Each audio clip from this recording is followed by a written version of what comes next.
display of the unity that we have in our workforce or in our community. Denis Napthine thinks that we're just a small bunch of hardline union thugs.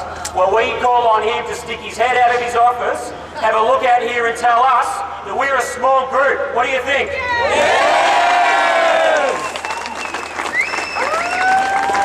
We are strong, we are united, and we will not be divided by this Premier. We will not be divided by the Health Minister, and we will not be divided by the CEO of Greg Sasella. The perfect storm of incompetence. We are not going to let these people intimidate us and divide us. Is that right? Paramedics, I very proudly bring a message of support from the entire union movement here in Victoria.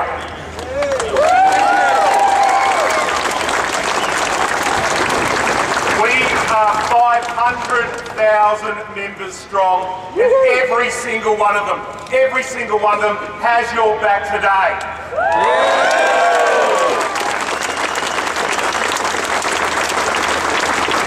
Now, when we go to Parliament because we want our voices to be heard.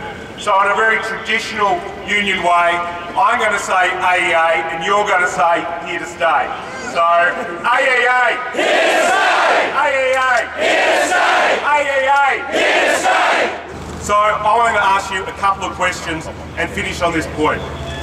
Will you guys continue to fight for Victorians? Yes!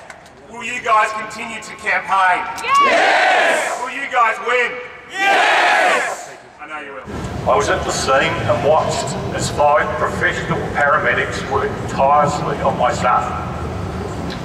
The commitment that they showed to their jobs will be something that I will never forget. I will be eternally grateful to them for their efforts.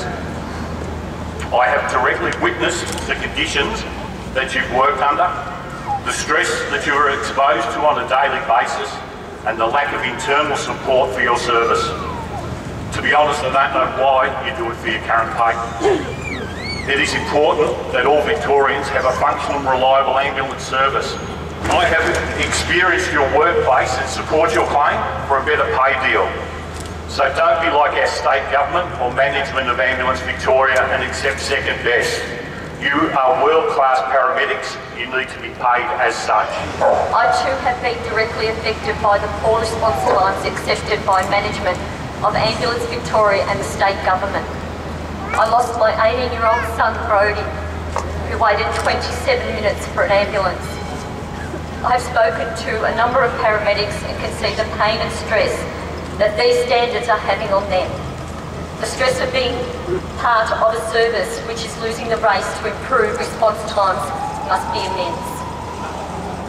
As a mother who has been directly impacted by these response times, I'm here to tell you, each and every one of you, that I support and respect you.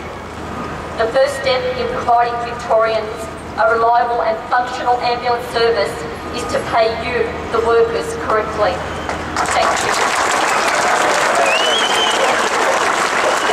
The Greens will stand by the Ambos in every situation, and we will demand of the government that you have to fix this. We can't anymore risk the lives of your families. We can't risk the lives of the community. I live in the western suburbs. If I ring an ambulance, am I going to be sure that one's going to be able to arrive? I have elderly neighbours who I've rung ambulances for. Can I be sure that they will arrive?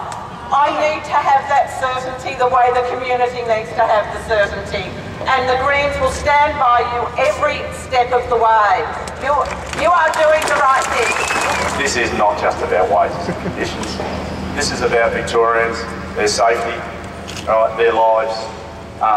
It's bigger than wages and conditions, but if we don't have a good outcome in this EV campaign, our ambulance service will be decimated, and we can't afford to have that because we'll have more examples like the Brodie and Matthew situation, and that's just too tragic for all of us.